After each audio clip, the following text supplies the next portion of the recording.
درد میں ڈوبے ہوئے ایک باپ کی داستان سنیے اس کو اور اس کو دوسروں تک بھی پہنچائیے. سنیں اور تمام انسانیت بھی سنیں اور ان کے حق میں دعائیں بھی کریں کہ انسان کیسے کیسے درد سے سفر سے گزرتا ہے.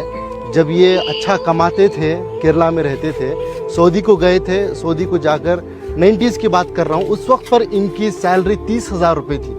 30,000 روپے کما کر اپنے بیوی بچوں کو انڈیا دے کر بھیجتے تھے، بچوں کو قابل بھی بنایا. ہم تو بار بار سنتے ہیں کہ ماں بچے کو پیٹ میں 9 مہینے پالتی ہے، لیکن باپ ذہن میں زندگی بھر پالتا ہے، اپنے اولاد کے لیے کچھ بھی قربانی دے دیتا ہے. لیکن جب باپ کے پاس پیسہ آیا، یعنی اس مرحوم کے پاس، شمس الدین صاحب کے پاس، تو انہوں نے بیوی بچوں کو سعودی کو بلا لیا. سعودی کو جب بلا لیا تو ان کو بھی، یعنی ان کے وائف کو بھی جاب پہ لگایا گیا.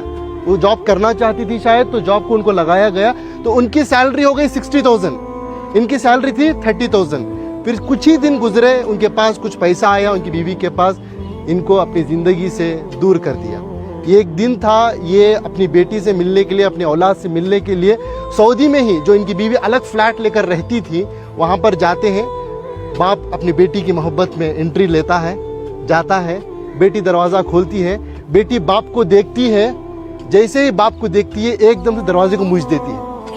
ایک تماچے کی طرح اس مرحوم کے چہرے پر پڑا. یہ میں نہیں کہہ رہا ہوں، یہ ان کی خود کی زبانی ہے. مرنے سے پہلے، کچھ دن پہلے انہوں نے اس واقعے کو بتایا ہے. اس کے گواہ ہمارے عنایت صاحب ہے. کہاں ہے؟ ہاں، یہ ہے. یہ بتا یہ رہے ہیں کہ سعودی سے دل دکھنے کے بعد، درد ملنے کے بعد، بنگلور کے ایک ٹاپ ایریا میں ایک بلڈنگ میں ایک مینیجر کے طور پر کام کرتے تھے. یہ خود اس کے گواہ ہیں کہ ایک ملٹری کی طرح سسٹم تھا ان کا. بس میں انسانیت سے یہی بات کہنا چاہتا ہوں کہ دولت تو کمانا ہے، وہ مقدر کی ملے گی، لیکن اپنے رشتوں کو بنائیں. پہلے اپنے بچوں کو، اپنی اولاد کو مسلمان بنائیں، انسان بنائیں. آج پتا چلا کہ ان کی اولاد امریکہ میں ہے، USA میں ہے، لاکھوں کے روپے کما رہے ہیں، لیکن افسوس کی بات، دولت تو دولت ہے ان کے پاس، باپ کے جنازے کو آنے کی توفیق تک نہیں ہوئی.